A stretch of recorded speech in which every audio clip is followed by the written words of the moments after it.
2, 1. Good morning, everyone. Thank you for coming over to Apartment 814, yet another podcast that we do weekly. I'm going to get this out of the way because the statistic says that you'll definitely watch our stuff if we talk about subscribing to the channel, coming over to the Twitch, over to mine and Sync Weavers, and over to Anima, the AI Anima, over to Twitch. Two of our streamers right now that are in this podcast, and to go over to SoundCloud and Spotify. Check us out there. I'm just trying to do this new approach, and I'm going to copy a lot of what everybody else is doing when it comes to telling you to go and subscribe and follow all of our stuff. Including our new social media, our Twitter, and our YouTube. Exactly. Where I post our topics for you to read and actually see. Exactly. But how are you guys doing? How are you two doing right now? I feel good. I feel like a whole new Twistable. Feel like a Twistable? Yeah. A whole new Twistable. And Panic, how do you feel? Suffice your name. Before I say how I feel, I'm liking the missing tag on Skeptic's frame.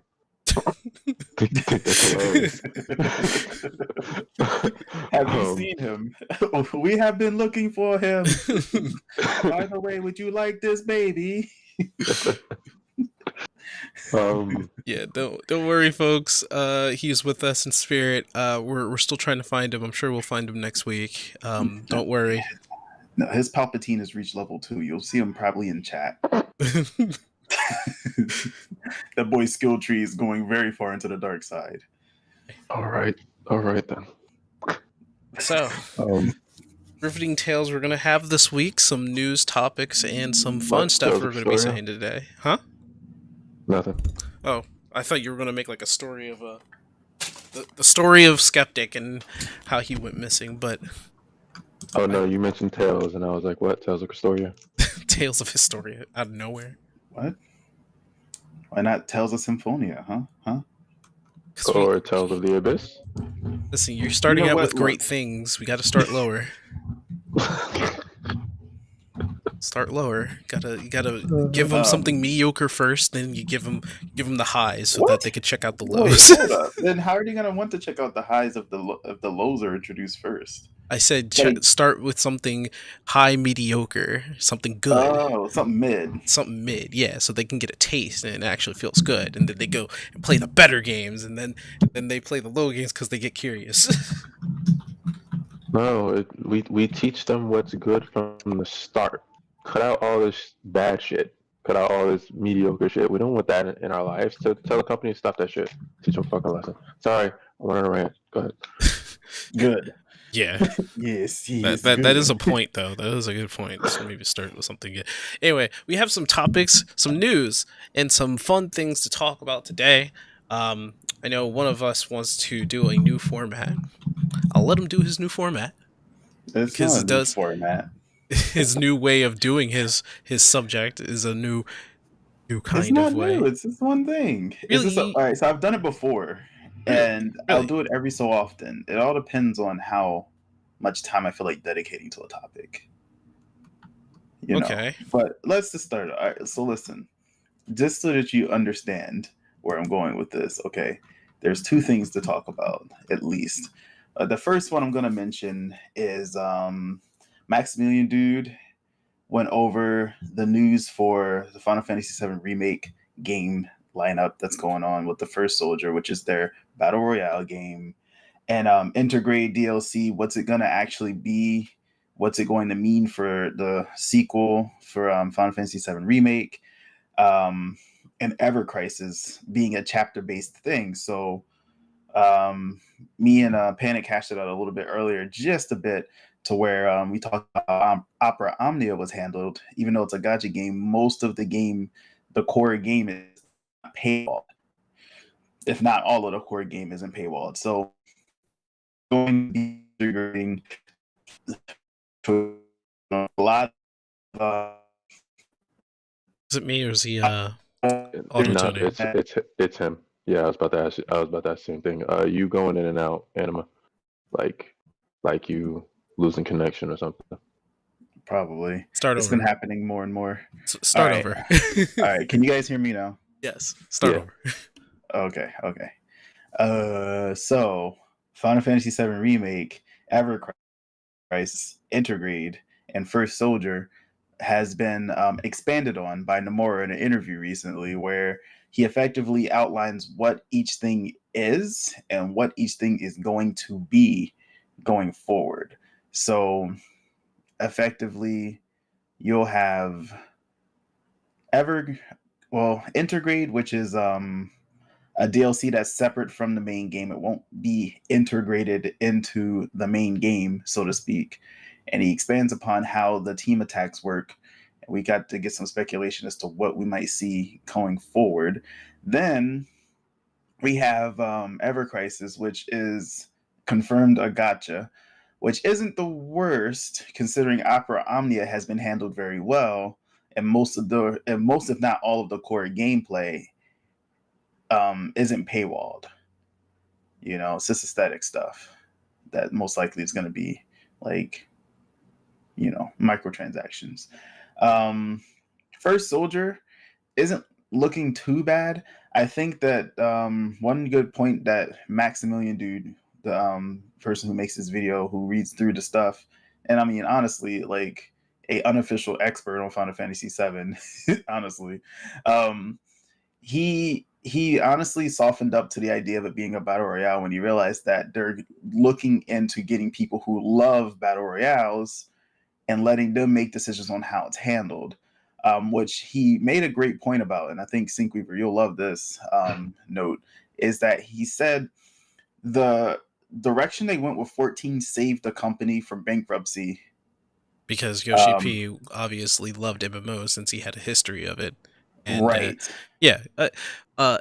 Just to let you know, yeah, I saw the same video, and he did make a good point when he was like, so you know what they did with 14? They tried to be more 11-like with 14 because they wanted to steer away from traditional MMOs, but that was the mistake, and it almost bankrupted them.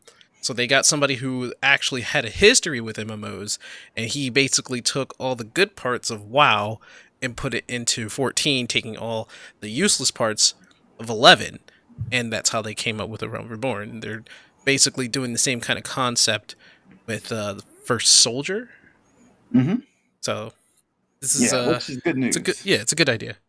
I mean, learning from your mistakes and repeating the successful, result, it means good news for Ever Crisis. It did also mention that it's going to be about a chapter a month, and so to give you some scope as to how long everything should take, the first 3 chapters would be, Cloud and the gang escaping Midgar. So that gives you a bit of scope for time for how long everything's going to take. It could be a long time, which is fine. That is something worth checking into if you're really into the Final Fantasy VII remake. The games in the future are going to be exclusively PS5, which, as he stated, again, is good news for them for developing the game without constraints or having to bottleneck ideas into the previous or outdated hardware, but not necessarily great news for the consumer who has to then commit to a PS5. Although somebody in the comments, I think, made a good point that 7 Remake might not drop till 2023 at the earliest. That's optimistic, and by then more people should have access to the PS5, and I think that's true. But that is all I have for that, since it's a very small part of the world. I just wanted to kind of put people's eyes into the information on that, if that was a big news for you. I do have a mid topic that's not here. Did you guys know that Barack Obama and Bruce Springsteen have a podcast? No, I did not. Yeah, it's called Renegades, of all things. Renegades. It's perfect. That's absolutely funny. perfect. And I actually think I heard that name, that podcast name on Z100 one day. That's funny. Yeah. I've never heard of it. It's recent. It's not something that's been around for a long, long time. But it was recommended to me, and I was just like, of course. And I like went into it. I listened to the first episode yesterday, and I just any excuse to listen to Barack Obama's voice just really is like a given for me. I don't know, but it's really Renegades Born in the USA is really about like not only their unusual coupling, but also like their particular perspective on growing up as sort of outsiders in the US. I mean, Barack Obama says, he was born in Hawaii, he's mixed and, it's very far from the mainland and everything. And he just kind of goes through his particular side of it. And then, Bruce Springsteen also has a very similar story, and it's interesting. And he's older than Barack, so it's hilarious. But I mean, it's really pointed about race and the political climate. We said we were going to talk about politics, which is why it's not my main topic. However, it does kind of set the stage for my real topic for today, which is Falcon and the Winter Soldier.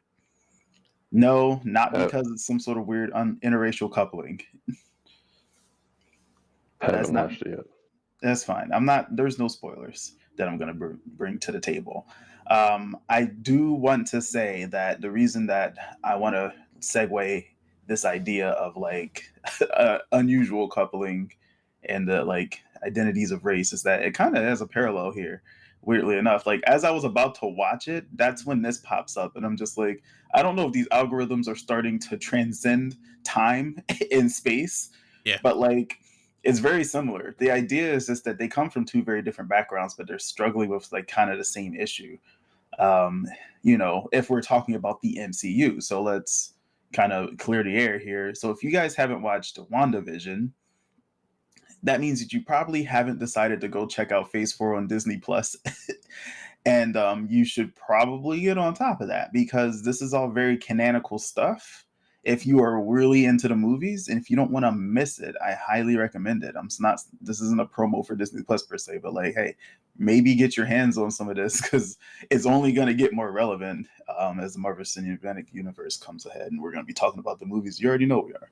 Yeah. You're going to be talking about the movies. And besides, I think Disney gave a statistic that whenever something hot pops up, people resubscribe to Disney Plus, and Disney's not doing like 100% great nowadays since apparently they don't get a lot of they didn't get a lot of like they got a lot of their money from cinematics, right? Mhm. But their theme parks was also a big chunk. This is just me giving like tidbits, but Yeah. since Disney Plus, right, and they needed to make like some sort of revenue so that they can continue their work, they were really banging for Disney Plus to be like a big success. But people unsubscribed like when Mandalorian was done. They were just like, okay, we need something else. I think it was planned, obviously, but they didn't expect like people to just fall out for a couple months when the Mandalorian was done. They should have known that was going to be a thing. I feel like you have two completely different demographics almost. When you talk about Star Wars fans and MCU fans, it's like different. It just this is even though they're both kind of what used to unify nerd culture, comics and Star Wars. It's like they've grown so big that they kind of have separate audiences almost. Comics and well, okay. To be fair, Star Wars and comics, I mean, they go together because there's like the rest of the universe is in the comics. If you wanted to know more about Darth Vader or Luke Skywalker or anybody, you would check the comics out and their visual novels and their regular books and people put all that together. So like when it comes to Star Wars, like that name, you got to count everything. And I don't think Disney is really focused on the books or the comics or I don't know what TV show is up right now. And I don't think it's on Disney Plus. They haven't said anything about that. I think there is like, I don't know, like Squadron? I don't know. But their big thing was The Mandalorian. And after that, it was just like, poof. People just left. Right. And when WandaVision came in, it was just like, boom, everybody came back.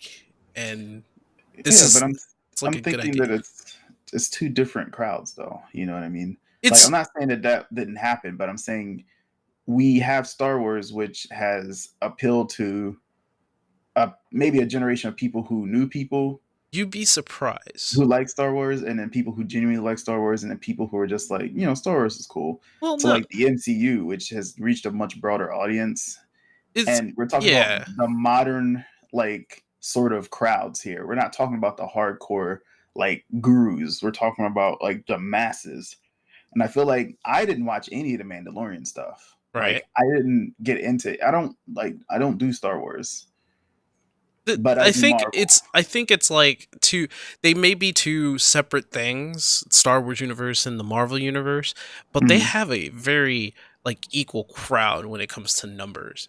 There's a huge number of Star Wars fans, and there's a huge number of Marvel fans, and either or could fill that gap of like we need people to watch Disney Plus. Yeah, well, you're not wrong there, but I'm saying if it was a simple saying of, well, people left and then came back, I'm like, well, you know, Yeah, but we have Panic here as the tiebreaker. What do you think? In terms of if WandaVision was like make or break. More so, like, do you think that people came back, or was it like two different crowds? You know what I mean? Some with some interlap, with some overlap. right. Oh, I get what you mean. Uh, I think it's more of the two different crowds, more of, but not necessarily taking away that people who like Star Wars probably like Marvel. I say probably because it's a similar area of media. Like Not, entertainment, maybe like the same. yeah, the type of entertainment. So obviously they're not the same genre. Like Star Wars is like sci-fi fantasy, and Marvel is superheroes. But in terms of like, how do I say this? In terms of the type of entertainment with when it comes to action and story stuff like that, it's similar in that sense. So I do more so agree with what is your name? Anima. I do more so agree with Anima, but I was trying so hard not to say your real name. It's okay. I do more so agree with Anima, but at the same time, I'm not necessarily taking away from Sync either. No, Yes. Um, it makes sense. at the same time, though, Marvel, sorry, them putting out WandaVision probably did a real number on bringing back people to the subscription in general, whether it was the same people or not, just in general. But I don't think it was planned in the sense of we need something on Disney Plus now, so we get our subscription base back. Well, Right. yeah, obviously, yeah. I feel like So, there is the idea that they already have Phase 4 plan that you can see, like the branching, setups in in-game. You know what I mean? Like everything's kind of like is riffing off of what happened there. Like here's the continuity. So they were going to do it regardless. The timing mm, of the drop of the show has a lot to do with the fact that it was delayed. Like we're talking yeah, about different Hmm. studios. So really, you got to remember that stuff was supposed to drop way sooner than now. Like WandaVision yeah, it wasn't was. supposed to be first. They were going to kick things off with Falcon and the Winter Soldier to begin with. So really, it's not really so specific as to like Disney Plus going, all right, now what are we going to do next? Like, no, all this stuff has been in production all throughout the last couple years. This stuff has already been planned for release. This stuff's already been in the works this whole time. So I think that the timings really just come down to when it's ready and when they decide they're going to actually, prop it onto their station. I'm sure that the Right. staggered episodes between WandaVision and now Falcon and Winter Soldier is intentional. It also gives them time to like, drop IPs reasonably or drop like their stuff. But anyway, with that all said, I do want to say that there is one more thing that I want to mention about this particular show. Falcon and the Winter Soldier is going to get very not political per se, but yeah, pretty pointed about race at the very least. It is going to be political. It's going to be very political, but it's not the focus. I think more so they're worried about portraying this idea that Falcon, Sam, as his name is, and there's Yes. Sam Wilson. Like if you don't pick up on it in the first episode, it's this thing that even though he's this like massive hero, he doesn't transcend him being black. Like elephant in the room. Okay, we're a podcast of for black males. We're probably gonna talk about that. So just a disclaimer, if you thought that wasn't gonna come up at least once, it definitely is, because that's what the show's kind of getting at. It's gonna be very pointed about that, and you're gonna see some themes apparently that are gonna really scream, oh. Oh. Like it's gonna get real, because the idea that I think everybody's missed, and I myself included, and I didn't think about it that hard, is that when Steve Rogers hands Sam the shield and he says in Endgame, spoiler alert, if you haven't seen the very end of Endgame, you probably saw the meme at least of Cap going, no, I don't think I will. Yeah. Well, he says, I think it doesn't belong to me. It feels like it belongs to somebody else. I thought he was just talking about Steve. But what I really didn't get is that he didn't like necessarily just mean that it belonged to Steve Rogers. He also was concerned about the fact that a black Captain America, though, I was just like, oh yeah, that kind of does conflict with this long-standing image of what Captain America is.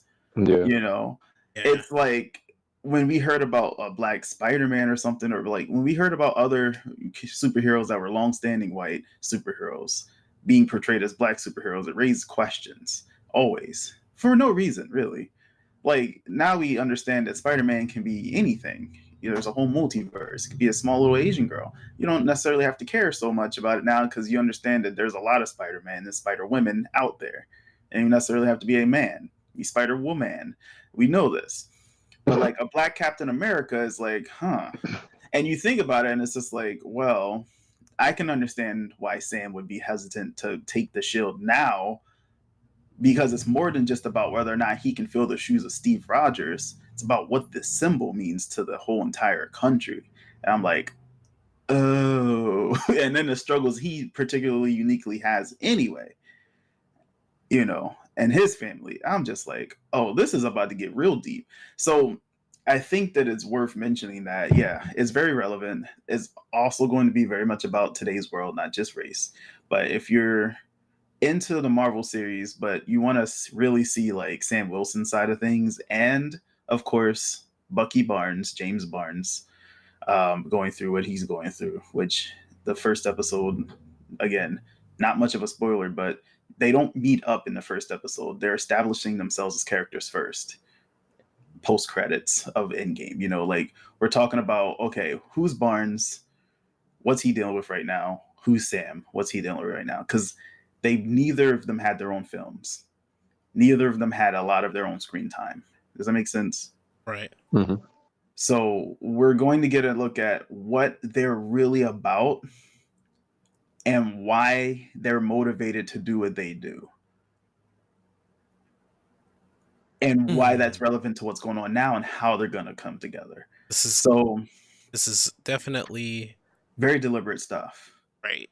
And I think there's going to be, I don't think a lot of people are going to really complain about it. I think since we live in this culture world right now, I see this as something very aggressive and probably more good than, because if they're really going to talk about that stuff, but they're not going to like dive, I don't think they're going to like base the whole entire series around that certain issue.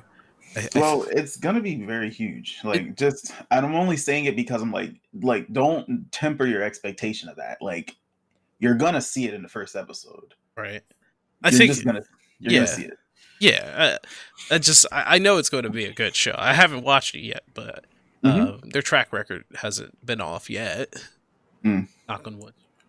Yeah, well, I mean, trust me, like they're geniuses and everything they do is very intentional. So I feel like if you do notice something, it's kind of like, oh, wow, that seems very, no, it is very. And that interview confirms that Kevin Feige, who's been kind of the helm of the TV situation, right, really talks about like why he's excited about it. It kind of like in the very beginning, you see Sam and Rhodey, and they're just kind of in a room having a conversation. Like that had a lot of excitement behind it because the whole cast and everybody were like, we don't really just get to see two black superheroes in a room just having a conversation. Like it just isn't a thing. And I'm just like, that is correct. And it's because of that. That's kind of the energy driving a lot of what's going on. So like, wait. Hmm? Wait, who was in the room? Sam and who? Rhodey, Rose, Oh. I was like, oh, War okay. Machine. Yeah, You know. yeah. You forgot War Machine's real name? Damn. Well, nobody has talked about War Machine in years. That's I mean, Yeah, he's been in every Avenger movie. And he has been, and even back he's not a before big was, part. He wasn't like the biggest part. That's why I forgot. yeah. He Don Cheadle wasn't even War Machine originally. He was. Nope, he was not. That's why it's funny. Don Cheadle is Don Cheadle. I feel like was it Lawrence Fishburne? That's his name, Yes. right? No. Lawrence Fishburne is No, that's the other dude that's really good. No, I'm thinking of the other guy. Lawrence Fishburne's from The Matrix. Yeah. That's him. I'm thinking of who am I thinking of? Gosh. What's his name? I don't care. The point is, like, that dude's shooting himself in the foot every passing day. He realizes he turned down this long-term job of being in the MCU. People are clamoring to be a part of this thing, and he is completely excommunicated. It's so funny. I just gotta look up who it was, though. I can't, though. He probably is shooting himself in the foot. But hey, every single day. That man would have been in everything. So, interesting topics. Okay. I honestly have to say that I need to go watch The Winter Soldier. Not The Winter Soldier. No, wait, actually, no, I have not watched that. The Falcon and the Winter Soldier. We're calling it Falls for convenience. Yeah, but I also did not watch The Winter Soldier, Captain America and the Winter Soldier. Bro, I did not. Let me tell you something. No, don't. I'm not gonna say anything. But you need to watch it though, because it's actually an incredibly great film. Like everybody kept talking about how good it was, and I was like, all right, whatever. Okay. And then I watched it, and I was like, oh my god. Okay. All the way to here. Okay. I'll definitely watch it. I also have to watch The Wasp. Apparently, now too. I didn't see that neither. But The Wasp. That's the one. Oh, and Thor in the Dark World. I have to watch those films. I have to suck. The Dark World is so fucking boring that it's absolutely okay to skip. I know, but then it had like direct ties to Endgame and semi direct ties. It featured the Reality Stone, but the only direct tie it had was realizing that the red goo that he's dealing with throughout the story is the Reality Stone. That's the one I didn't miss. I have to say that one didn't really tie in so much to Avengers. Okay. But moving on. Moving on. Right. Panic. So, may I ask if you've brought something to the table today? I have. So, has anybody seen news about Halo Infinite? I know you two don't really care. No, but I am invested in the Halo universe. Are you? Not me. Well, they didn't. What about you? Not me. Oh, okay, good. Yeah, I didn't think so. They didn't update on the story or anything. Son of a bitch. They didn't update on the story or anything, but they gave a small update on how the game is going to play, and I have a few problems, so to speak. I'm not like ready to lynch Mob 343 Studios quite yet, but they're still not doing what they need to do. Anyway, okay. First things first. This is not the one thing I have a problem with. The game is not open world. That's fine.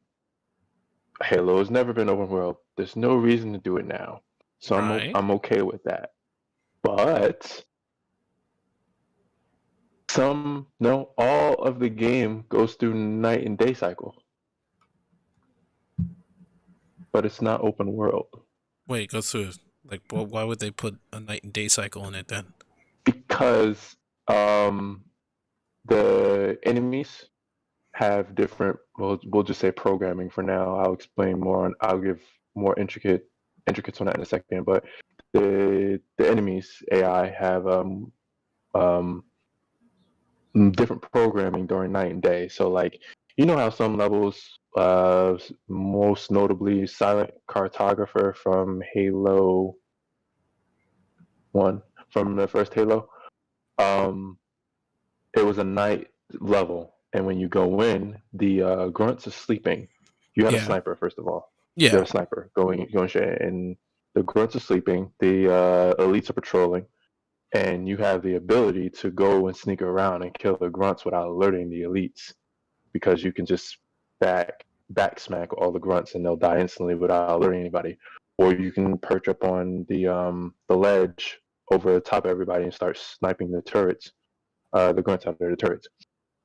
So they decided to put more of that basically into the game, but give you the choice and dynamicy of it. So during the days, aliens are more alert. Different things are going on at night. You have more cover. Uh, Aliens, the grunts are asleep. There's less patrol, stuff like that. There's more open areas of the games, just like all the Halos have had thus far. Like you'll have a really open area, and then you'll have corridors and insides of buildings in certain levels. But every Halo games thus far has had a really open area for you to traverse. That if they were to open it up more, would basically be open world, and that's where the night and day cycle really matters, so to speak. I don't think it's necessary, and 343 came out and said, no, this is not an open world game. The game is still linear story driven, like it has been this whole time, but we're just giving you more options, dynamics, way to play the game. Okay, that wasn't necessary, but fine. But the reason I say it wasn't necessary is because they still decided they really wanted to get past through the point that the story is going to be focused on Master Chief and the Spartans alone. So the reason I say that is because Halo 2 so far is the only Halo where the story lets you play as an elite and a Spartan. And the story went so well despite the fact that it was split between Master Chief and the Arbiter. I have questions. Hold that question. Okay. I just want to make this really, really good point. Okay. So Halo 2 story went so well despite it being split between two characters. I understand it's a different studio, but where the fuck did Halo 5 go wrong? Now you can ask your question. Okay. So Halo 2, probably one of my favorites, and one of those reasons was because you could play as the Arbiter. Mm-hmm. I did not know that. I don't even know why. I've played them all, and I didn't realize that Halo 2 was the only one where you played the Arbiter, which was, I thought that was pretty good, that you get to see on the other side. Like, you get to play as an elite, and basically they play like Master Chief anyway. But yeah. I like that. I like the story dynamic of you playing as the Arbiter, who his name, like he's supposed. I forgot entirely what the Arbiter, because it's a title. I forgot what it meant, but I believe it was like an outcast, like kind of like exile, like not exile, but like you're being punished, but you're a leader of some sort, and you're being put into the front lines every time to basically die. Yes, and he never died. And he never died. And that was just how badass he was. And that's hilarious. What I'm trying to figure out with this whole night and day cycle was, like, why? Since it's a linear level and you're just going straight shot, or you're just going to go through the level. I don't know if anybody's going to just wait till night falls, unless it just happens. It's just like real fast, and then the nighttime happens, and you're like, okay, well, I guess I have to do this at night. Or they literally wait till that moment to happen, and they just take their time in the levels, which I don't think players will do. I think they just want to go through the level. And Yeah, I I don't agree with know. you. No. I agree with you. That's why I said it's unnecessary. So like, there's only two ways that I can think of that maybe they can prove me wrong. I don't have high hopes for that. But there's only two ways that I can think of that it's going to go. And you basically said them. People wait, which most likely they're not going to for the night and day cycle to change. If they want to do a mission during the daytime, they wait for it to be daytime or vice versa. Or the night and day cycle is so damn quick that it's only like an hour between cycles, which is still a lot. But like we'll say 30 minutes, like 30 minutes to an hour between cycles, which I don't think is a good idea either because that's just rushing things, in my opinion. So what they should have done, or at least should still do, because the game's still in development. I don't think this is a good option, but it is an option. Just do alternate levels night day, like one level day, the next level night. Or if the next level is kind of connected to the previous one, so you have the quote unquote open world level, and then you have the inside level that's connected to that open world level. Make those 2 day, and the next open world level make it night. But they could have gone about it a few different ways, and the only other thing I can think of that might make this okay is that the night and day cycle still runs while you're inside, which is probably the case. But I don't know. It just seems it's unnecessary. It's unnecessary. They could have went about this a whole different way. Right. I don't not really too sure what they're doing with this whole night day cycle, and honestly, they said that it was an open world, right? So it's just that the levels are Right. huge? It's the open levels where you can traverse are huge, like to the point where they could be open world. Not in the sense of like there's a hope there for it. No, just in the sense that they seem like they're open world, but you still have a linear path and an invisible wall at some point. So like what are they doing with that big open level? Like what are they putting Uh, in it? usually it's objectives that you need to complete. That requires you to traverse through vehicles. So the best one I can think of right now would be, I don't remember the name of the level. It's from the first Halo. Right before you get into the no, yeah, right before you get into the, not the library, the room where you find Guilty Spark, that you have to traverse kind of inside corridors and outside as well, just to get to the just to get to just to get to that room. I think it's the control room. Yeah, just to get to the control room. But there's a whole bunch of open area that you walk through. Um, it would be something like that, and you have to complete objectives to get to your next objective. Do that. So it's like, damn it, I can't. It's like just like a big old level with a bunch of Yeah, objectives. basically, it's a huge fucking level that a whole bunch of objectives, and it doesn't stop until that level is done. You don't stop, like you don't go through loading. Well, you don't really go through loading zones until that level is done. Like you don't exit back out to level select, and the level could take anywhere between like 10 to 30 minutes. It used to, like back when you didn't know what the hell you were doing, it could take like 15, 20 minutes. Back when you're exploring, like 30. When you're speed running, like 5 to 10. So it's those type of levels that would really benefit from the 9 day cycle, so to speak. I'm air quoting over here, that's why I'm doing that. Sorry. Air quoting.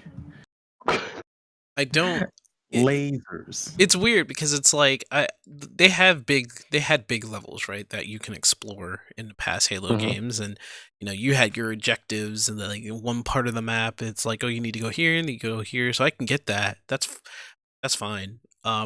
But from the scope of what they're trying to make these levels, they're making them kind of huge, and it's still not open world. So they're Right. basically putting an objective somewhere on the map. Go there, do the objective, then you have to go somewhere else. I'm hoping you don't have to go back to a place that you've been to before just to go back, because that's what I'm hoping that's not what it's going to be, and I'm pretty sure and hopefully that's not what it's going to be. But I think they're just trying to make like one big huge levels with many of objectives, so that you spend time in those levels, and then to progress the story, I guess there are certain points within those levels. So I mean, that's not entirely a horrible thing, but I do think that if they really wanted to expand the scope of Halo and the game itself, why not just have open world? Or, I mean, maybe you can have more than just one world. You can have like this place somewhere, and it has a bunch of like places which goes into like smaller, straightforward levels, or having the open world which expands even further, like having different sections of the world go to different places, like different bases. Maybe it transports you to another open world to progress the story, and Master Chief has to do like missions and stuff in order to progress, because maybe the army or whatever his side is like all spread out. I don't know. I'm not a game dev, but I've That played last video one makes the games. most sense. Well, I mean, I've played video games. I'm not a game dev. Mhm. I'm not going to say I'm an expert, but I've played video games for a long time, and I kind of know what I like. So, I mean, at this point in time, I don't know how long.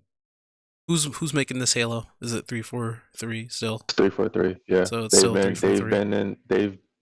They're a branch off of Bungie when Bungie split to make Destiny, and they've been making it since Halo 4. Now, what's your take on Halo 4? It could have been better. It was better than 5, but I think they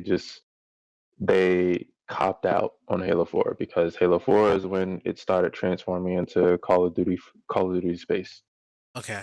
or Space Call of Duty. Okay. Now, I'm not gonna argue that, because it kind of felt like that. I don't know. I mean, they've had experience. They know they have the blueprints on like Halo 2 and Halo 3, I'm sure. But But they refuse to use it. which I don't know why. Maybe they want to have their own identity. I guess, but like I've been frustrated with the Halo series ever since 343 took over. Like it's literally been, in my opinion, just going downhill, like fast, like avalanche fast, and hasn't stopped picking up speed. It's frustrating for me. Uh yeah.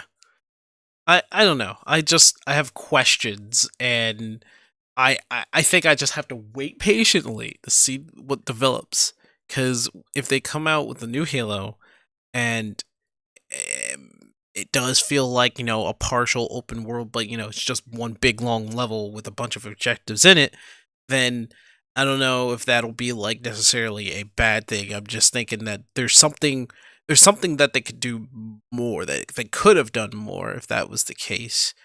And if they know what they're doing, that's all right. However, going by the track record of what you said, I don't know if I have the biggest faith in it. I think I'm at the point of view where maybe it's time for them to look back at, what all of Bungie did, but how did the other games make a success? What's, story, level wise, gameplay? I don't know. It's hilarious that you say that, because, well, first of all, I forgot my first of all. Second of all, so they decided that they wanted to make a day and night cycle, right? Right. And they're trying to take a new route with things. That's okay, fine. I'll wait and see. Keep on updates, but you go through the intricacies of creating a day and night cycle for a game that's not open world, but you still don't want to add dual wielding to the game. Oh, I remember my first of all. Halo 5, they took split screen co-op away from Halo 5. Blew my fucking mind. Blew it to What? high heavens. Blew my fucking mind. You take away Halo's most known uh, type of gameplay, split screen couch co-op. You take it away because you want to make more money. Okay, did Halo? How well did Halo 5? Samurai Warriors. How well did Halo 5 do? Like, You want to know something? I don't know how well it did monetary wise, but I know that the majority of the fan base was very highly disappointed with it. Story, that split screen co-op taking away, like those were the two main things. How you have a game about Master Chief but only got 2 levels. You play as him. What? I guess they were trying Wow. to transit. Were they trying to transition to the new Spartans? No, Negro. The story was fully about Master Chief, fully about John. Then who And did you when play you say as? transition, you mean like trying to get them into the picture? Yeah, you played as like this new team, right? Yeah, And but you remember what I said about Halo 2, right? yes. I mean, that game blew my fucking mind, man. I was so disappointed with that game. There's no words to describe the disappointment I felt when I played that game. There's no words at all. And then they doubled down on the loot box system, which wasn't pay to win, but man, the only way to get aesthetics in that game was loot box. There's a lot of pain in that. Terrific. That is amazing. That's a lot of pain. I'd say, Sonic fans, first time, huh? Then I'm like, oh wait, we're all Sonic fans. Why does this keep happening? I don't know, man. Like, my way in on this is like, all right. So yeah, Halo isn't quite Halo, probably because Bungie is gone, right? Maybe. Yeah. Maybe. Just maybe that's the reason. But I can't even say that with confidence because Sonic Team, without Sonic Team, still doesn't mean that if the people who were Sonic Team before Sonic Team became less Sonic Team, came back as their own thing, and it produced an extremely mediocre game, does it mean the Sonic Team was always bad?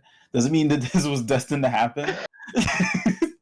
It's like, gosh, because Balan Underworld or Wonderworld or whatever, I heard it was tremendously disappointing. I mean, so bad, like incomplete bad. And I'm thinking to myself, sounds familiar. But like, it was like 06 bad. You know what I mean?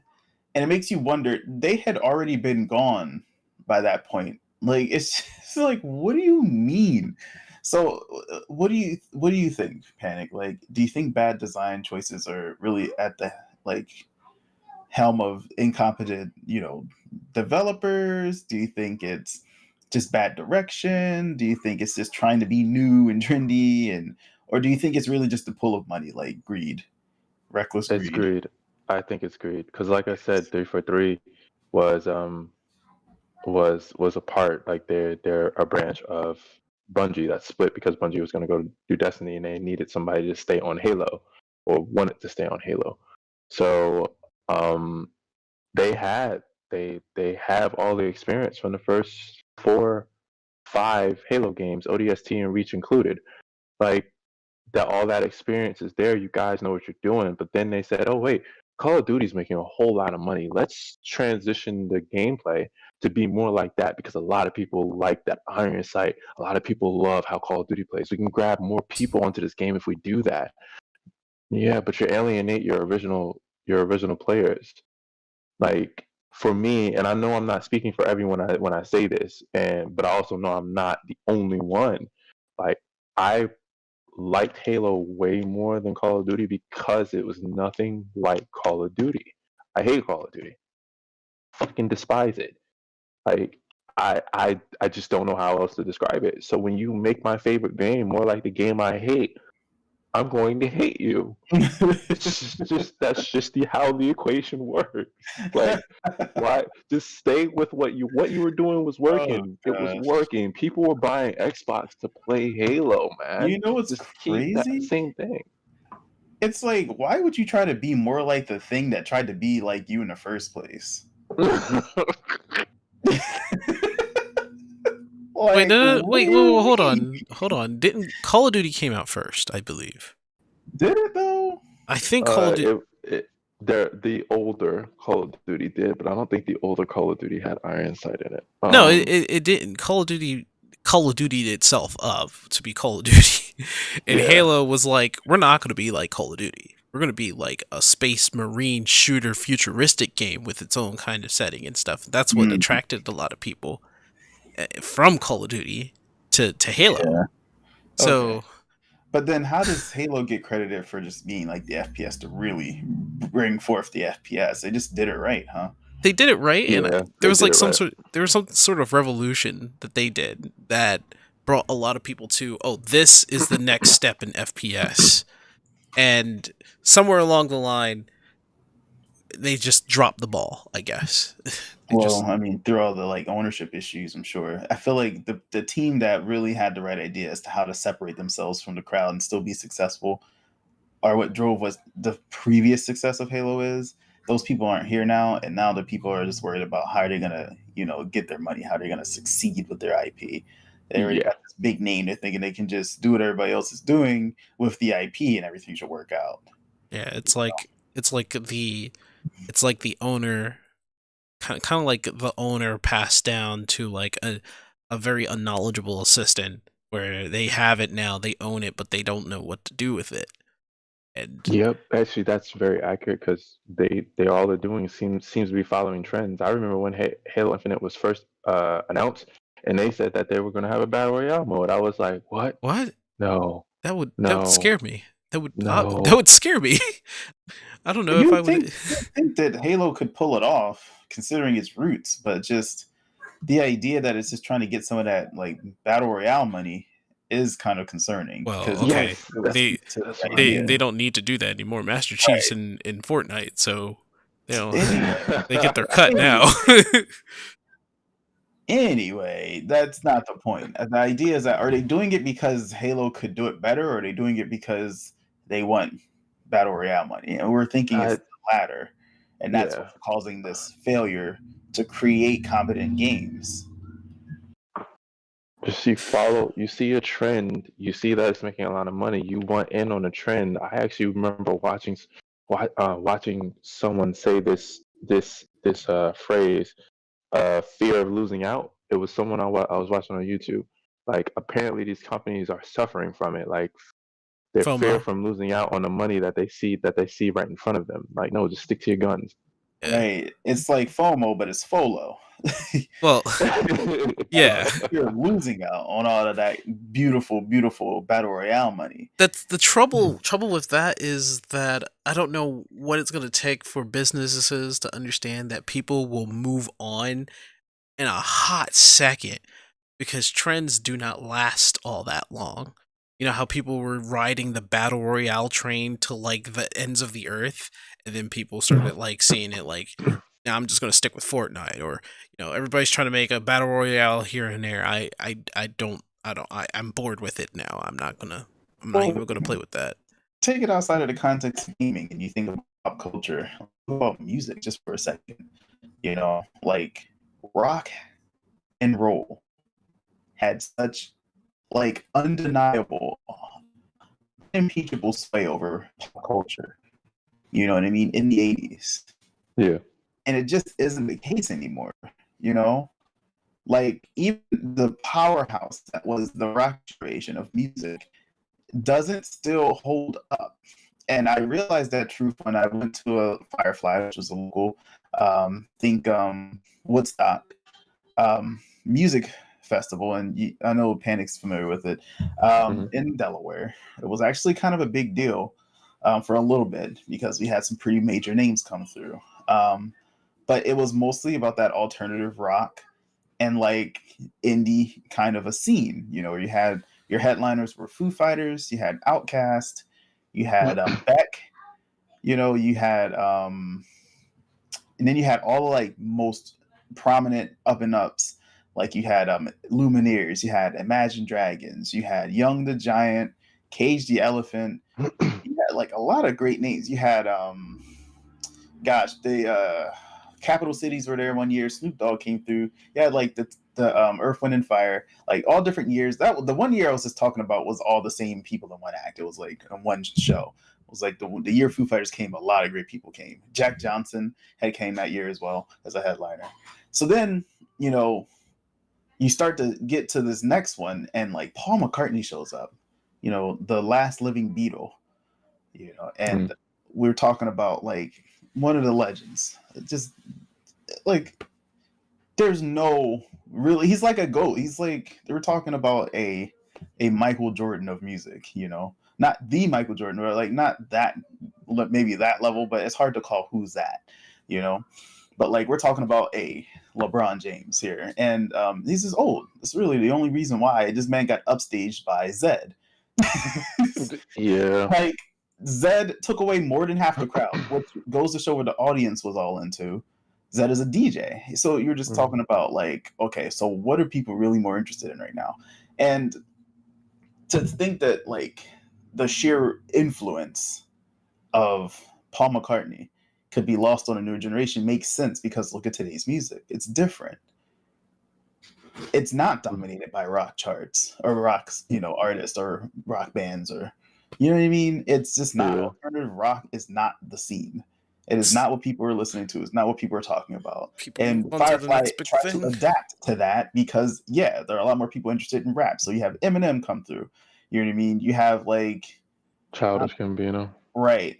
He came, but like you want those acts anyway. There's still huge acts, and they're not necessarily newer ones. But you know, it was shifting more towards like say Kygo. Probably never heard of him, but it's a DJ. I know what you're talking about. Yeah, I saw him live. That was cool.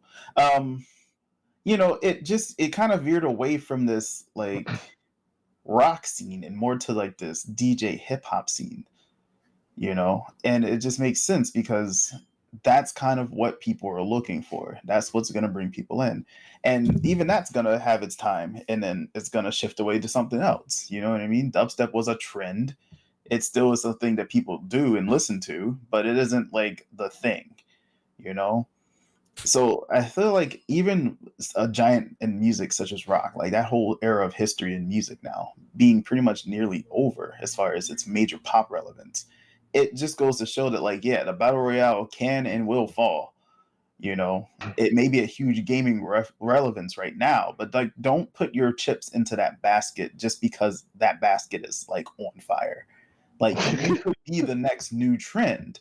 You can gain a lot of influence and take it away from something that is currently really big, because that's what always happens. Things don't stay static. I'm just gonna end it off with this, just saying that when it comes to trends, when it comes to trends though, like when it comes to trends, the gaming industry, I think it's just a little bit faster than music. Music is I think lasts for a good bit before it fades out, which is a good example. But like one day, we could be doing battle royale. Before that, it was like maybe FPSs. Before that, it was probably, you know, platforming. Before that, it was probably just like overhead puzzles or something like that. Isometric stuff. Yeah, isometric stuff. Well, hardware limitations. Right. And in today's world, I think trends go by like real quick, like real fast. Like I know I had like my complaints in like 2018, 2019 on how like everybody was just moving on to battle royales and all that other stuff. But at the end of the day, I knew it wasn't going to last too long. And right now. I think there's just a resurgence now from an old trend, which was like big open world creativity stuff, which Minecraft was a thing for a long time. Mm-hmm. Mhm. And now we got games coming out like Valheim, Forest, Hightails is coming out, and that's basically Minecraft 10.650 because it takes Minecraft and ramps it up by a good thousand there. Yeah. But yeah, I agree. The trends and stuff. I don't know if big businesses or CEOs and stuff really are paying attention to that. Obviously, they are paying attention to what makes them money, which makes sense because Mhm. they got to make their money. Business wise, Right. it makes sense. Or it's when all businesses start doing it and saturate the market, then people start moving on real quick out Right. of they can catch up with that. And it's weird that kind of almost like a butterfly effect, but not really. I think there's a better term to describe it. But it's like that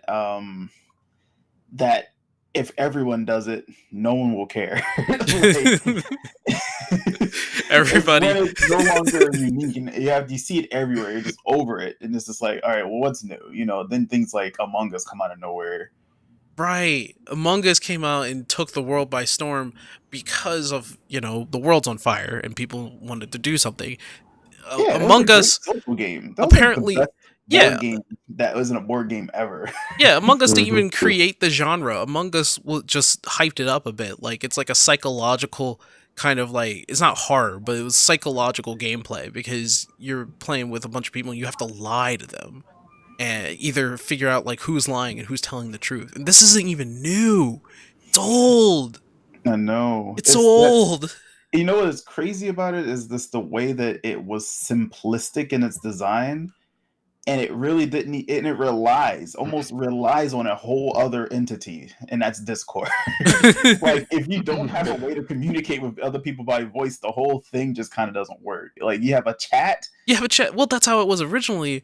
You're supposed to figure out like how they're going to explain themselves in chat, and if they don't, all right, you're getting booted because Yeah, they but it's didn't say like anything. a text chat is just not like the optimal way to get a read on Right, somebody else. right. Like being able to hear vocal cues, being able to hear somebody laugh, being able to hear somebody like, come on, how much more do you need to make this work? It's just like, well, you don't, but it's better when everybody can be heard. That's where the content is. It's Who like the the hell wants to watch a video of Among Us where everybody isn't on VC? yeah. I watch a lot of Among Us gameplay with like a whole bunch of people.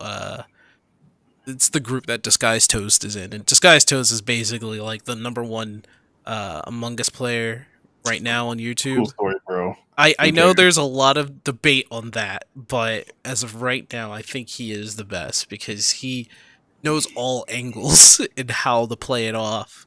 Hmm. And when he really, if he really wanted to beat or play the game and win, and like he proved that he could beat like an Among Us lobby or like he can play and beat an Among Us lobby after one alert. And he was just like, I know who it is. It's these two. Done. And everybody's like, okay, that's kind of suspicious. What if it's not you? And then he comes up with this giant, elaborate explanation. If not so giant, maybe it's so simple that people understood it. And he plays it so good that it's like, okay, I guess he's right. We have no choice. It just gets crazy. But yeah, I'm going off beat here. Point I just is, I just needed to see Sakurai playing it. He said that I heard that man played Among Us finally. And I'm just like, I want to see this man mind work his way into lying about killing somebody. That's where I'm going with that. it's a good game nonetheless. If nobody has ever played it, Among Us is a fun game when you play with like a literal full set of like 9 other people. So 10 For people in sure. total. It's so good. But So now we must address the elephant in the room. The final topic, the group topic, really. okay. As well. So the final topic is something that I wanted to touch upon. Um, so Sony went ahead and bought out Evo. Like they What? acquired them. They acquired them. And I know the news has already spread. A lot of people probably have already heard this before because it's actually a big thing. It makes sense though if you think about it after what has been happening throughout 2020 and what is still currently happening. People A lot of people in the fighting community are getting called out for their conduct and have been effectively canceled from the community and from the internet. Uh, One of the more important people in Evo, who was, I think, like the head of Evo, was ousted and removed from Evo and the community, and that really hurt Evo in terms of like name, company, and a lot of sponsors actually pulled away from Evo, unfortunately. And When that, did that happen? yeah, I'm that sorry. happened in 2020. So I didn't know that. Okay. Good. right, so there was a lot more to it, and Evo was pretty much on its, it's coming up on its last leg because one, they needed the physical presence of people to really make Evo Evo, and they tried to do online, which it made sense for the progress to progress to that because the world was on fire, and Hmm. they're like, okay, now online. However, a lot of games that were online, especially if you're thinking of like Japan and stuff, did not work well because they didn't have good netcodes. So Smash Brothers had to be kicked out. Can't do Smash Brothers. A lot of Damn, yeah, some for real? yep, some Guilty Gear games, some Arc System Works before DBC Fighters had to be kicked out because they didn't have net coding. Some Namco games, and you know how Namco can be, but they were able to be like, okay, so Tekken now has okay net coding, and we could see if that works, and it works. So I mean, at least they saved Tekken, but I can't honestly say that their big roster, what they were going to do for online, was going to save Evo. After the dude got ousted for what he did, they had to cancel the entire thing, and that put Evo in a very very bad set there. They didn't have like a leader. Somebody had to fill in the shoes for that real quick. Business wasn't looking so good. They weren't really getting any like money or any profit from the very few online games that they had. They even this was also, remember, the Evo that they were about to do had Marvel vs. Capcom 2 in it, and they had to Yeah. cancel that, even though there is That a was so sad. yeah, even though Marvel vs. Capcom has online, it's bad. It was still bad. It was still bad online. The game may have been fun, but the online was still bad. So they had to move on. They had to try to find another game to fill in the spot. They had like Mortal Kombat. They had Tekken. They had one Guilty Gear. They had like other like indie fighters like Skullgirls. They had them fighting herds, but it just did not fill the void. Didn't fill it entirely. Those were all good games, good online with rollback netcoding, but it didn't save it. And especially with the controversy that was happening, something had to be done. So it makes sense that Sony stepped in to acquire Evo and basically save them. And a lot of people were thinking, "Oh, wait, so Sony is has just acquired Evo. Does that mean that we're not going to get?" And I don't know how this like just came out of nowhere. It's like, "Oh no, Smash Brothers." Like we're never going to get Smash Brothers ever again, especially since how there's now this thing with Dolphin Melee. You can play Melee online now with rollback netcoding, and it's miles better than what we have in Ultimate. Miles better. So I it's understandable too because Well, it's a GameCube game. It's a lot easier to implement rollback in that game, whereas Ultimate is much more sophisticated. So I can understand why they can't just like slap rollback in Ultimate or something like that, or GGPO. I mean, Melee was already canceled as an event for Evo in the first place. It was, but like now it's more viable than Ultimate at this point. It is, but that's not by the company's design. You already know how Nintendo feels about it. Yeah. I think that people are just concerned that no, this is literally smooth brain thinking that because Sony owns Evo, Nintendo won't be able to have games.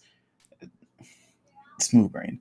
Come on, Well, use your head. okay. It's First of not necessarily going to benefit them to just make it like this isn't a console. You're not going to have exclusive Sony games for your tournament. Doesn't make Yeah. any sense. So I mean, that's why Sony acquired it, not like PlayStation. Sony acquired it, and they say that how companies let them do whatever they want. Like how Microsoft acquired Mojang, but Mojang is still Mojang. They'll still do what they have to do to be Mojang and still make Minecraft. So it's not like you can't stop Minecraft from going onto a Nintendo game, can you? Yeah, No. but it's more so I think people are just concerned. I think the concern is real in the sense that you know there's no real certainty in like the cooperation not of Sony but of Nintendo Right. because of how just off kilter Nintendo has been. They Right. don't have the best relationship with Sony. They do with Microsoft, and they don't have the best relationship with esports or the community. It's just kind of like Right. if they pull out, then that's different. But So it's not going to be because it's owned by Sony, not so because Sony says no. so a representative from Nintendo did say, however, that they'll just step back and watch. And that could mean a lot of things, but I think what Max said when he talked about this was they're going to sit back and watch, and we'll decide from here if we would like this to be part of that. For right now, though, we're just going to observe. Right, and that just basically means we're keeping our cards close to our chest. And I get why, because during that same controversy with the Evo, there was the same controversy going on within the Smash community, Right. which isn't really, again, it's not Nintendo's fault per se. It's not like Nintendo is like, oh well, if we get involved with these guys again, we're gonna have a bunch. Like, no, it's not. That's not the correlation either. The idea is that Nintendo, bless their souls, as much as they're good at making original IPs and their long-standing history, they are really ham-fisted when it comes to making decisions that have anything to do with community. Like, it's more so that they are already putting a strain on competitive anything for Smash. They are already making a problem out of it, you know. I So mean, really, the real concern is: are they gonna just keep being Nintendo? Because that's more so where the mob's gonna have to go if they're gonna be upset about anything, not Sony. I feel so like that's the main concern. so I think Nintendo. So I think Nintendo will do one of two things. They'll either just let it fly by, right? They'll probably not slap their name on anything, but they'll give their blessing in some small form or fashion and let it happen. Or they're going to make their own something. Like it's not like this is their The first worst time case scenario, making by the way. esports. Huh? Which is the worst case scenario, by the way. Right. I mean, it's not like they haven't done something like that before. They've obviously they've made their own Smash tournament, Pokken tournament, and Splatoon tournament. So it's not like they aren't unfamiliar with esports. It's just their slapdash taped together tournaments isn't like I wouldn't say it's an ARMS tournament. I forgot about that. That's actually very important. ARMS tournament actually did something with Nintendo esports, but it's not like it's in the best of intentions. I don't know how to explain it because Nintendo's esports and the way they go about with their games is more on the lighter side. It's more casual, I would say. It's not.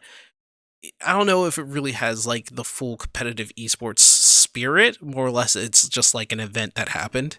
No, I know that it is not the full on competitive esports spirit. Like, you're going easy on them. Nintendo despises it. They don't really necessarily care if the hardcore fans or the hardcore players even, are has it made worth their while. Like, they aren't about that. Right. And it's not like this isn't like a opinion piece. Like, this is just hard evidence. Like, the community has consistently had to rally against Nintendo's insistence in So hindering their ability to make their scene bigger.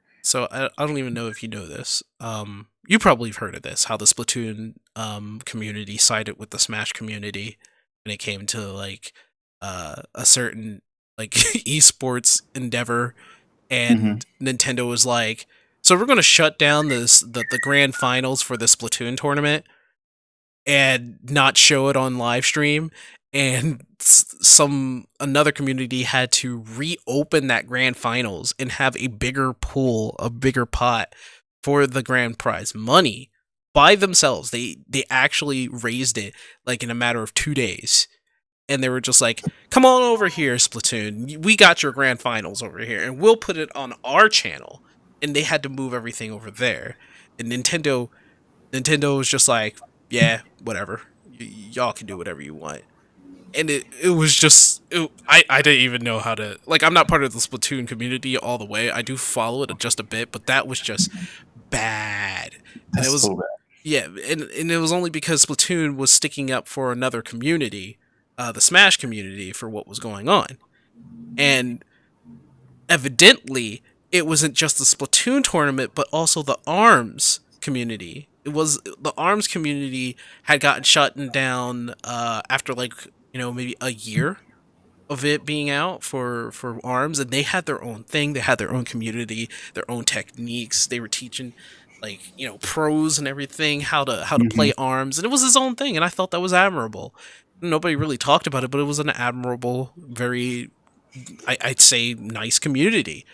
Nintendo shut down their tournament because it wasn't getting enough eyes.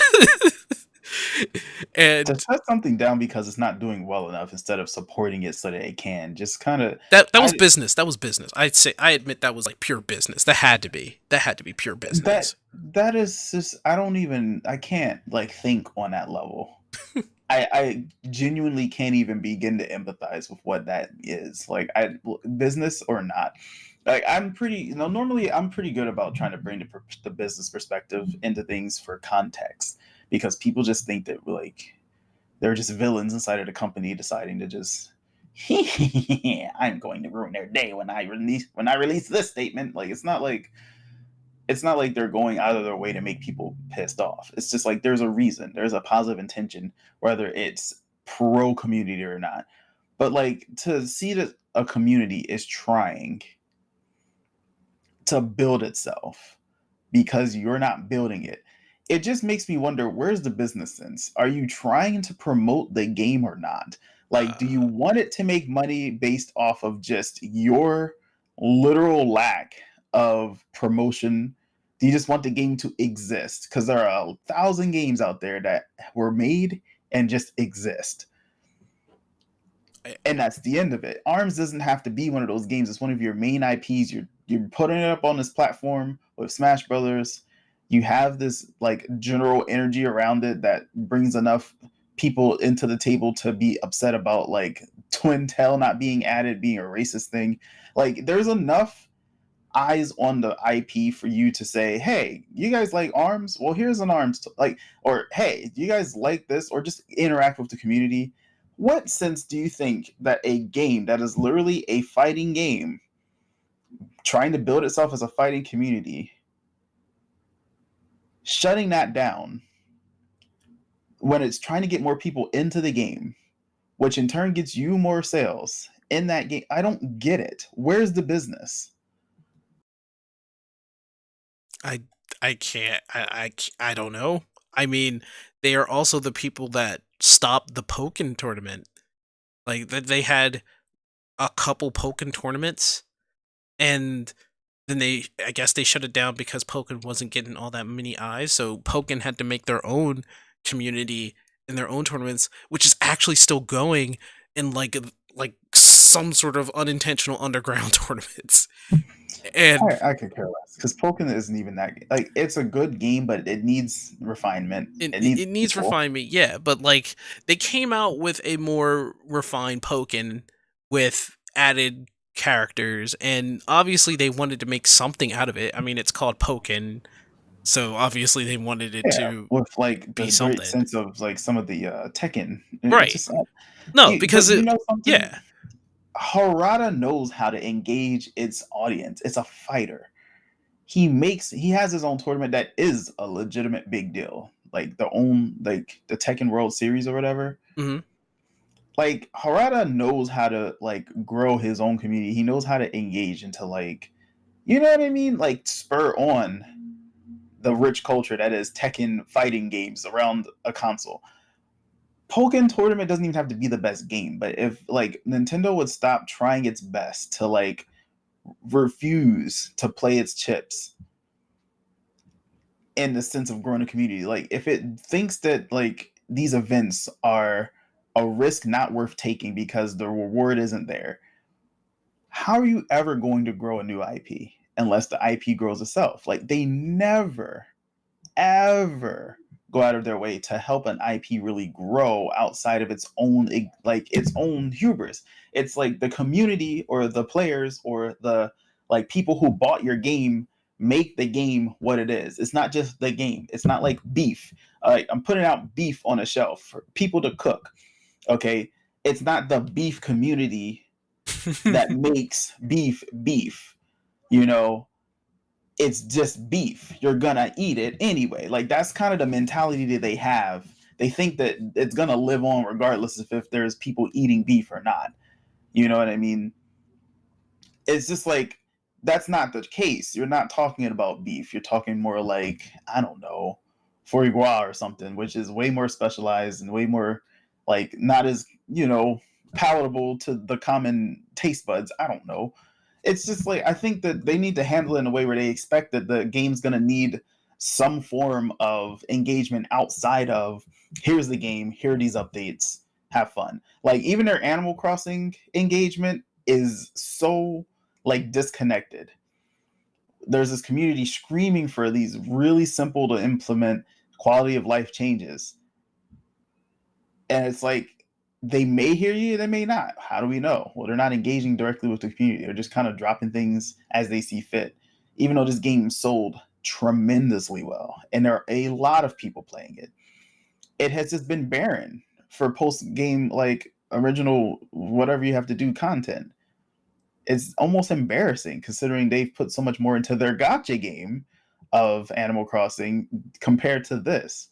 Even though a year later it's sold really well and they have more than enough time to like really pump more into it and a lot What's more resources that can definitely pay off, they still don't do it.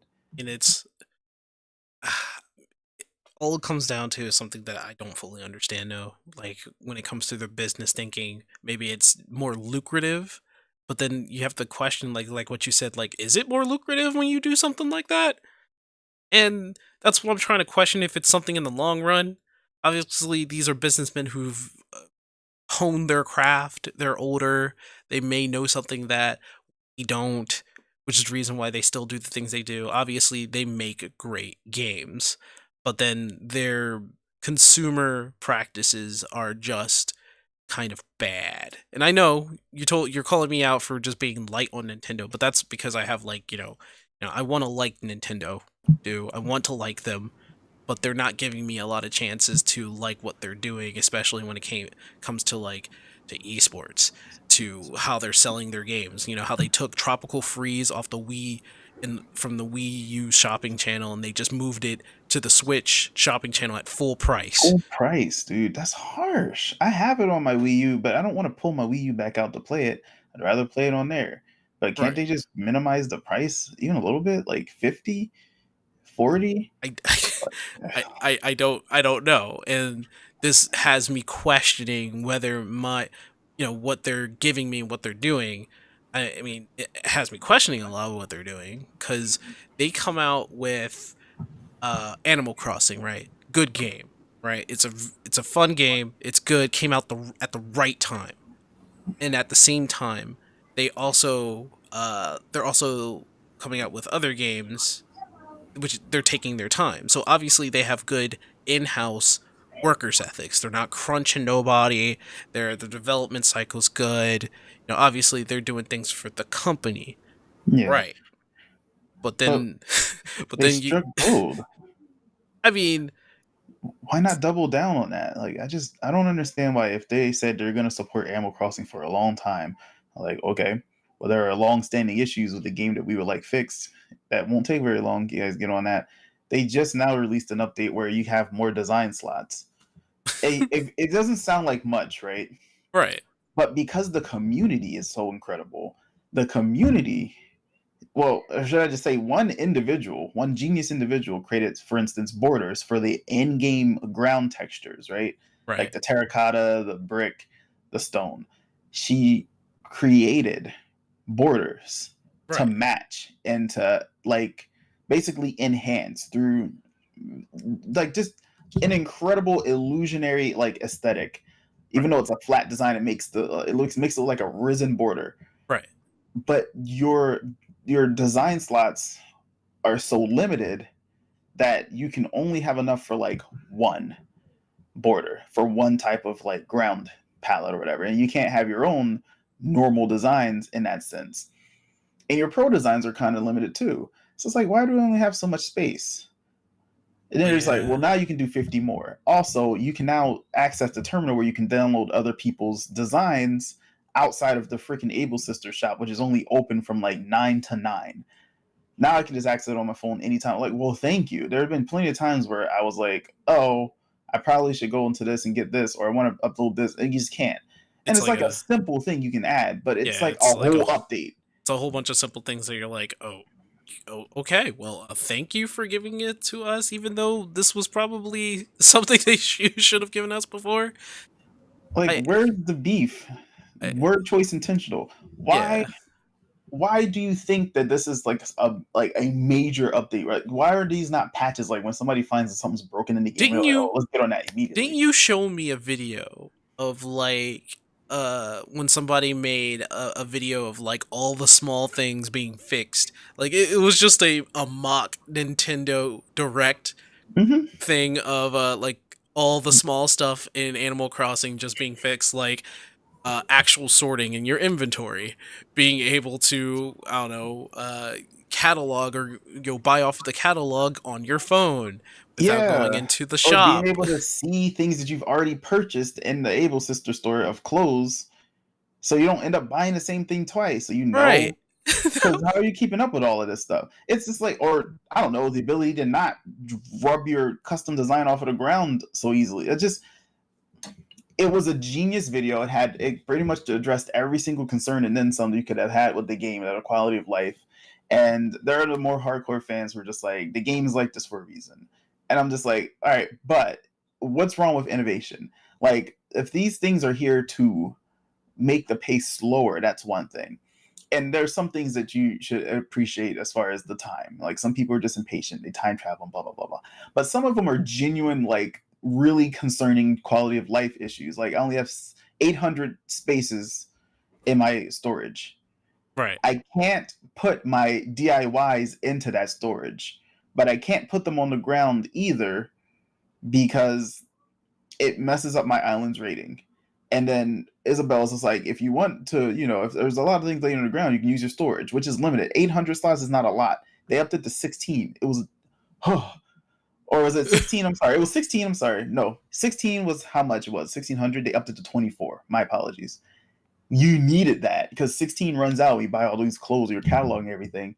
You don't want to just be limited in your space. That seems Or like some. why is it so that you can only choose to get a DIY if you don't have it, but if you do have it, they force it on you? Like things like that don't make sense. Right. Because then I have this DIY once again that I can't do anything with. I can't absorb it into my knowledge because it disappears after you use it, and I can't put it on the ground, and I can't put it in my storage. What do? Somebody probably needs it, so you're supposed to trade it. But the online is so terrible. And it's just everything falls apart when you realize that it's all based around this idea that the online is supposed to be functional, and it's not. You can only mail 2 things a day to a person. It's just it gets to be annoying. A We've lot of come that up with like restriction that makes no workarounds, sense. but like even things like incremental movement of the buildings. Now you can move the building once to where you want it to be because you missed the mark by just a little bit without having to spend 100,000 bells. You move the building all the way out of the spot and then back into the spot. Maybe you might miss it again. Spend another 100,000 in another couple of days. Mind you, they only let you do it once per day. So if you're really not time traveling, you have to sit there and hold that L for 24 hours. Nobody wants to go through that. That's painful. That's not slow pacing. That's just stupid. It's a So lot like you of have Nintendo not doing anything about it, and it's like the community saying something, they're just not listening. Yeah, I think Nintendo has a lot of like not they put out we're listening and it's like really are you are you really listening out there? Nintendo is probably the biggest hurdle for like if we get back on the subject, this is probably the biggest hurdle for those who are trying to have like any kind of Nintendo game in Evo um since Sony acquired it. And like in all Evo being acquired by Sony is a good thing because it does save them. But at the same time, what games are going to show up is debatable when it comes to Nintendo. Because I think Microsoft will be fine. I think they'll just be like, "Oh yeah, let's do it," you know. But Nintendo already has like a track record of just having even those little problems within a game, but let alone esports. It's like Well, they got a whole it's a problem with the problem. community. Like they just don't like. There's this weird diametrically opposed whole entire like mindset with them versus the community that creates a direct And tension. you know what? You know what's funny? They said when they were questioned on this, they said that they had nothing against esports, right? They had nothing Right? against esports, and that they fully supported. They even have their because then they go on to talk about their own esports that we still support the Smash, the Splatoon, the Arms community. Funny enough, there was no Pokken in there, but they've they talked about how they had their own esports, right? And that's what I'm fearing is probably what's going to happen. They're going to do that. They're going to make their own esports, and we've seen Smash esports, their Smash tournaments, which it gets a lot of numbers because people want to see how these people who play Smash, how it goes because people like Smash Brothers. People on the most casual base will see this and see it as fun. Fine. But for those of us who play with like no items on because it's very specific. Like it's no items on 1v1 3 stock, 7 minutes on these only stages here. Like there's only so many stages that you play on. Where when it comes to Nintendo, it's items on. I believe it's still 3 stocks. I think it's like 10 minutes and you can play on any stage. And that's fun in a like cool casual party kind of setting. It's fun to watch, but there is really no sort of competition because if a really strong item pops up or you get a final smash because you hit it first, you win. You got lucky. Yeah, luck is supposed to be part of the game's design as far as like items and things like that. You Right, know, ever since the capsule, you could throw it at somebody and it could hit them, and an item could pop out, and it could be an invincibility star, and it could hit them, and then they're like better off, right, or and it could be an explosion. right. And there's like, I mean, part of esports is just how good somebody is at the game, their amount of skill. Hmm. And casual Nintendo Smash Brothers goes against that, like 100%, because you can have anybody go in. And I think that was the point of it. However, it Right. just doesn't bring up a good competitive dynamic when it comes to just like, oh, that person got to the item first and they just used it and won. And Right. that was their strategy or And that's that's what they how were they waiting run their for. tournaments. Like Yeah. they want their tournaments run based off of that, and it's just like, do But you guys live in a cave? well, Like, that's the thing though. Like they still get higher numbers because of the fan base or the people who just want to watch that. It's and I have all the respect for people who wants that. I mean, when it comes to Splatoon, which is the closest that they have to esports and arms, I will give it to arms too because there really isn't like items and stuff like that. That's pure skill, and the game was designed around that, and I'm happy for that. I'm happy for them. But Splatoon was also really was like more looked upon than Smash Brothers, right? mhm. Because it's all skill when it comes to Splatoon. Like Yeah, and there's you want to know before we go forward there is a bit of a grinding process there too to make sure you have the best stuff that you can optimize your game style with. right, It's not just pick up a character, go in there. right. You know, I, you I just I just don't know if when they made Smash Brothers, like obviously their dynamic with Smash Brothers is totally different. And I can understand if they wanted to separate themselves from the more, esportsy type. Which is the reason why we have grassroots tournaments and the reason why people in Smash community made they made and get higher numbers because of that. I'll watch that.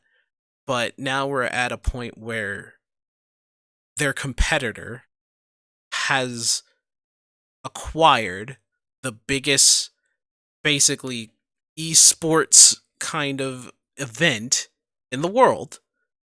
And Nintendo is just going to sit back and watch, but we can guess what they're going to do. Yeah, because they're because Sony Nintendo. does actually have a decent sense of how to run an event and how to engage a community of a competitive community versus a casual community. Like they don't discriminate, you know. If it falls more in lines with the fans, it almost seems inevitable that it won't fall in line with Nintendo, which is really interesting because it's like the better this is going to be run, the worse of a chance we're going to see Smash get a lot of representation, which is a tug of war. It's just like exact same thing with the community as it is right now. You know, like okay, so what then? If they do it correctly and everything goes well, Nintendo will pull out. It doesn't make a lot of sense to me. I don't know if maybe I'm talking out of my ass here that Nintendo is just gonna hate it if it's really well designed for a competitive community, which is the point. But I don't feel as though like Nintendo has a track record to prove my concerns wrong thus far. Right. I'm at the point where I'm kind of like missing what Nintendo was. Maybe I mean I know they weren't perfect like 5 years ago, but at the very least we had like the trifecta that balanced themselves out to at least own up to what they've done. Iwata, Sakurai, and Reggie. Well, Like Sakurai isn't really part of it, but Iwata being gone and Reggie being not gone, Sakurai, sorry, Miyamoto. Oh yeah, is Miyamoto gone now? No, Miyamoto's still here. He's head of Nintendo Land. Okay, I'm about to say, but Miyamoto is something else. Like he's not about that game life anymore. This boy is all about the brand, right? And he's living his best life. I'm not worried about Miyamoto, right? Like Miyamoto, unbeknownst to a lot of people, he always added his 2 cents to a lot of the games that were coming out. Sometimes come out like a little weird, like Breath of the Wild. He said, "Does this Zelda really need a story?" So they came out with a Zelda that didn't have a lot of story. That's so dumb. But that's the thing. Like that's where he's out of touch. He's come from a place where games that didn't have a lot of story succeeded tremendously. Because before there weren't a real good.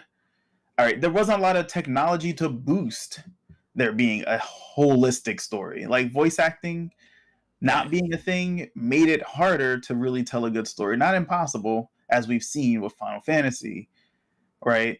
Right. But not necessarily optimal or necessary. Where if you have the gameplay carrying everything, that's the land he's from. And now we have these games that are developing in a way where they're trying to progress their storytelling. And then he's just like, but does it need a story though? And then Paper Mario suffers for it. Like, you guys wanted to not focus on a story. That's kind of half of the whole point of the game.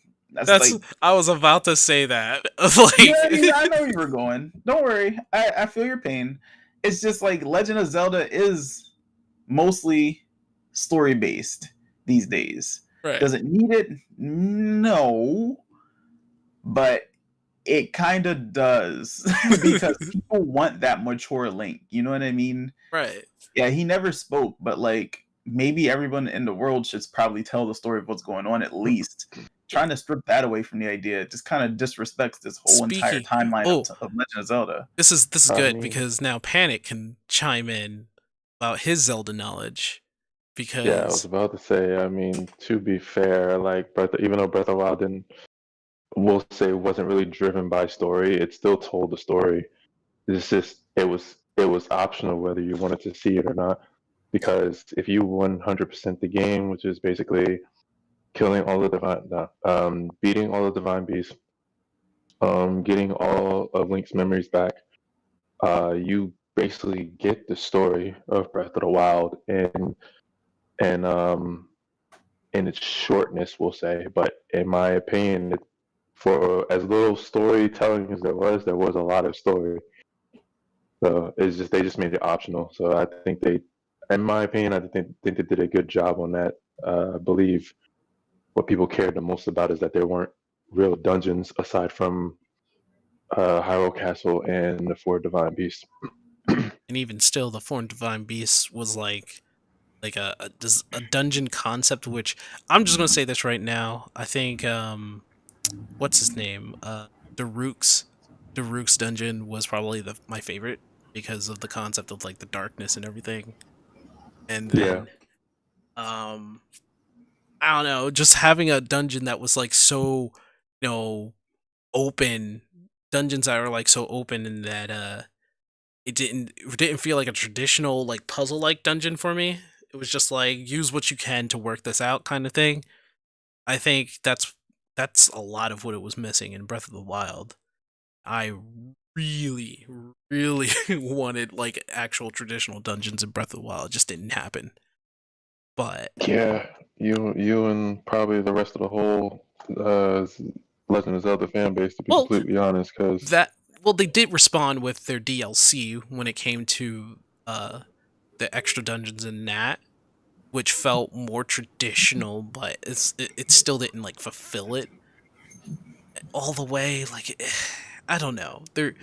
It's just I think the design of Breath of the Wild disallowed traditional dungeons its own way because it's like you can't have extra items that you use that you find in the dungeons to complete the dungeons, which was like a tradition for every single Legend of Zelda before. And but that's just like a little complaint on that.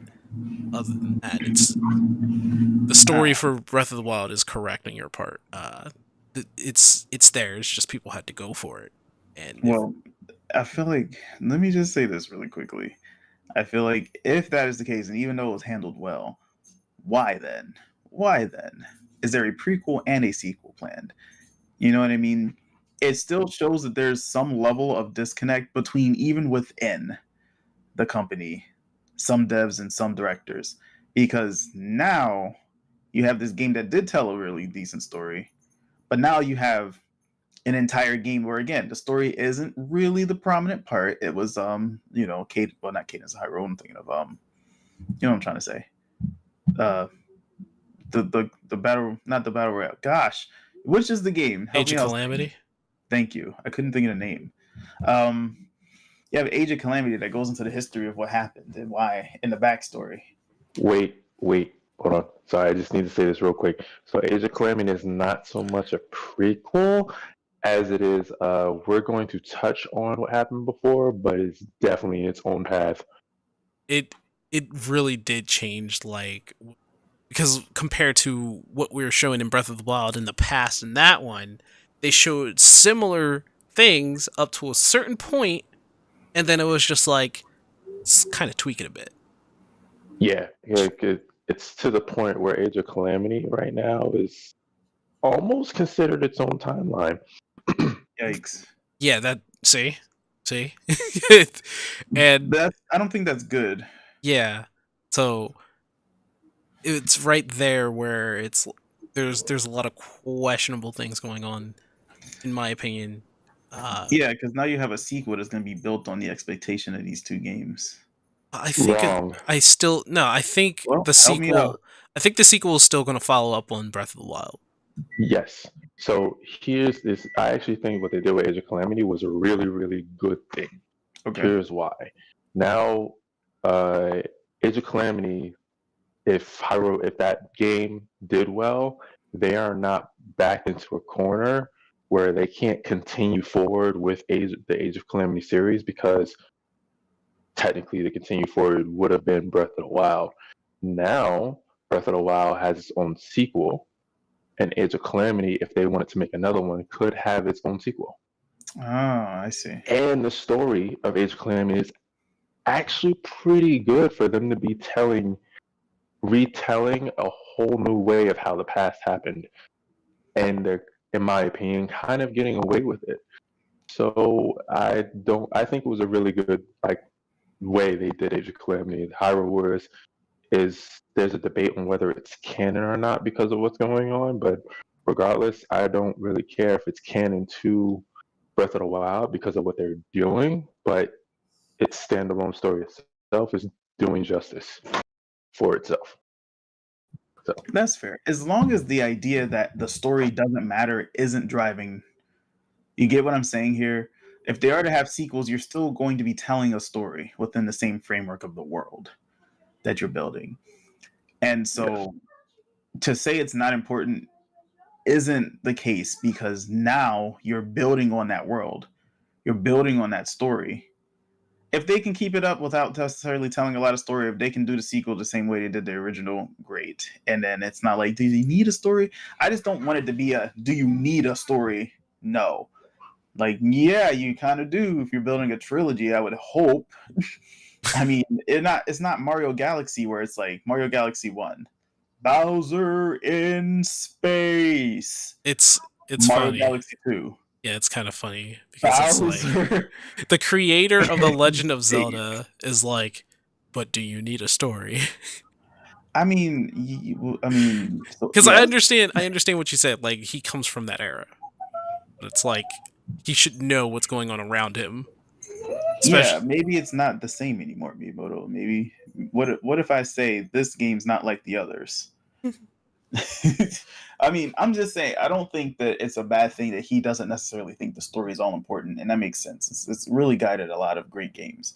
But don't completely ignore this idea that people are interested in the Legend of Zelda lore. Like, it's been built very, very steadily, very, very deliberately. And I feel like you should still honor that, right? Because in light of recent events, cough, cough, 35th anniversary of Legend of Zelda, cough, cough. Okay, what happened?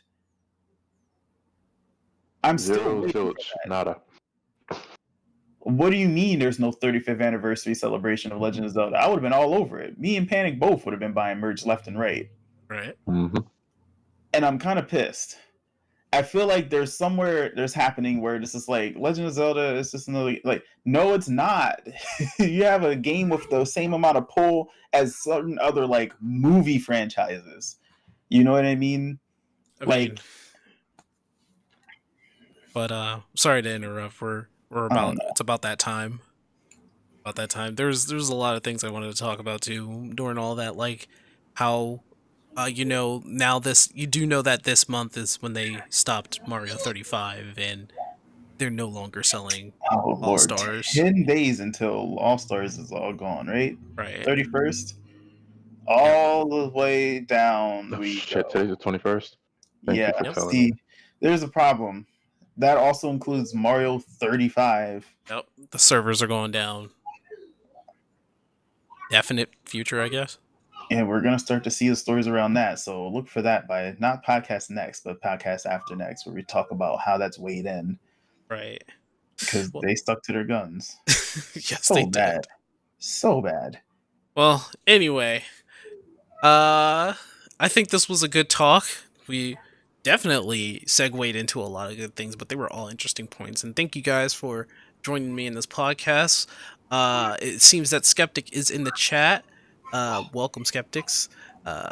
He made it at the end. We found you. We finally found you. You were here all along with us. Spirit. And he did make it in the end there. But thank you for joining us in apartment 814. Thank you for lounging around. It was a good time, and I hope you guys go ahead and do exactly what Anima has said to do. Check out our social media. Check us out on SoundCloud, on Spotify, and all that other good stuff. Skeptics? Skeptics? No, listen, guys, for real though. I'm going to put every single one of these topics into the social media page where you guys can interact with us about how you feel. So please check those out. Do check it out. I mean it. I'm going to engage you guys. Yep. I'm going to be bringing up stuff that we didn't talk about, things we might have touched on, including additional material that I didn't know about, such as Max's weigh in on Evil buying. Like, I don't have that. Yeah. So, I'm going to go put that out there too. We're going to post stuff. I'll stagger it. That way you guys can get it. Okay. Way. Get on that. Say nice stuff. Anyway, we'll see you guys later. Thank you for dropping on by. I should go ahead and ask, hey, where can they find you, Anima? Where can they find you, man? Look, We I need already to said it. know. Twitch, YouTube, the Aeon Anima or Aeon Anima. Just Google search it. You'll find something. Right. What about you, Anik? What about you? Nowhere. Nowhere. You can That find him don't here. exist until this podcast starts. Oh yeah, that's right. He's a robot. I forgot about that shit. Don't I forgot about that. Google Anima. Then you would get Anima from Final Fantasy X, maybe. Maybe. Actually, there is another Aeon Anima, but they're called Aeon Animal. But No. Twitch gets it mixed up for some reason. It's kind of funny. That's really. I gotta check this person out. Are they streamer or are they just a user? They're a streamer. They're Aeon Animal, not the Aeon Animal, but Aeon Animal. Ugh. It's kind of funny. Anyway, we'll see you guys later. Thank you for dropping on by. And adieu. Bye-bye. Bye.